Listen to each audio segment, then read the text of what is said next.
I just want to reiterate the mission that I have here is basically to educate all of us to be healthier. We're going to talk about dietary supplements. However, our main emphasis is that we should try to get it through our food. So the FDA happens to be the government institution that slightly oversees our supplement supply, I guess would be the word. They separated the way supplements are regulated from the way over-the-counter drugs and pharmaceuticals are regulated, okay? So for over-the-counter and pharmaceutical drugs, you need to prove safety and efficacy before they're sold. For supplements, there's no requirement like that. Heroin, cocaine, opium, cannabis, alcohol, okay? Those were all commonly doled out and taken.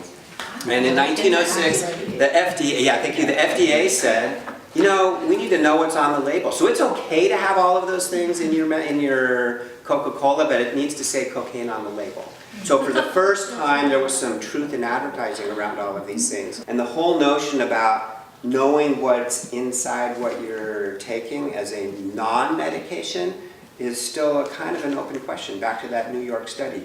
This is really an unregulated space. If you find that your iron stores are low, you don't just go and take an iron supplement or just flippantly go to wherever and buy iron and start taking it. You need to evaluate why you would have an iron deficiency anemia, which is what I had. And I had a whole GI workup and thankfully it was negative, and then I can take iron. So omega-3 deficiency is counted as the 8th leading cause of preventable death in the U.S. They say today that the standard American diet is about 25 to 1. So 25 omega-6s to only 1 omega-3. And having more omega-6s is very inflammatory. So the omega-3 fish are salmon, the top ones are salmon, sardines, mackerel, and herring. We all know that farm salmon is it's big now because everybody wants to eat salmon because it's so healthy, right? Well, farm-raised salmon is not wild salmon. Is it proven that the wild salmon have more omega-3s? Yeah. Like a lot more? Oh, yeah. We achieve our peak bone density at around age 30, and everything after that as we age, it slowly kind of decreases in density over time.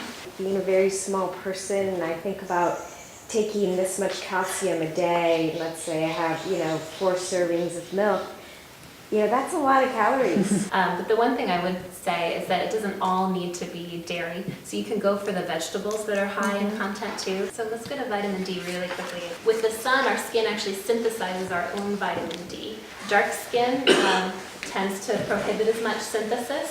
So we think that lighter skinned people who are getting good sunshine should have adequate synthesis to keep their levels in the recommended range. But I can say in practice, we find that that's just not true. It's so variable.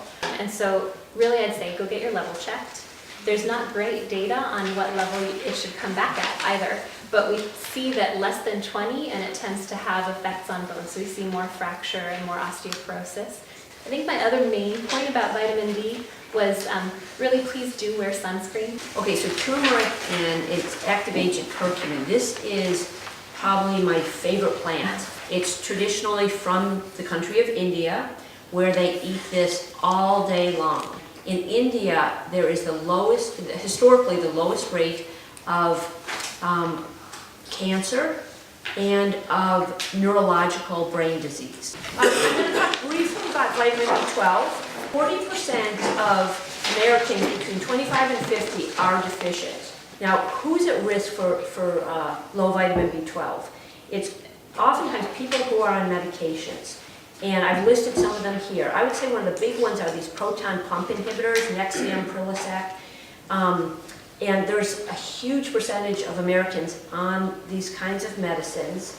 And so you really do want to have a baseline B12 checked. You also want to check your magnesium when you're taking proton pump inhibitors. A lot of times the recommendation is, for insurance purposes, take a multivitamin. You might not be getting it in your diet.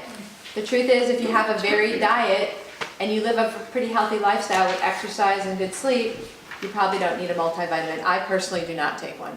So I would come back to, if you eat food that your grandmother would recognize, do some of the other things where we know there's huge benefit, moderate exercise, huge benefit, meditation actually, huge benefit, Those are much more powerful influencers of your long-term health, and I don't take a multivitamin. For some people, maybe a multivitamin, but I would really lean towards a food-based multivitamin because those are forms that your body will recognize. So if you don't need something, it will get rid of it. It will not get rid of vitamin A, D, E, or K because those are fat soluble, but it will get rid of the other things. I do want to caution you against taking something like Centrum.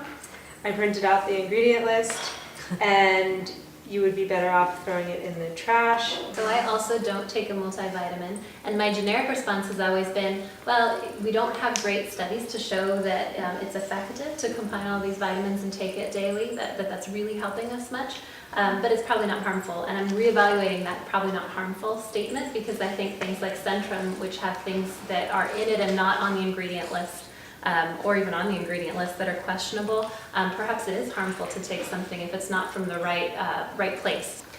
And my thought is that multivitamins are very complicated. Each brand has different vitamins and minerals that they include in different amounts. And going into a Whole Foods or Pharmaca and looking at multivitamins, if you're really reading the labels, it will take you hours to try and sort out.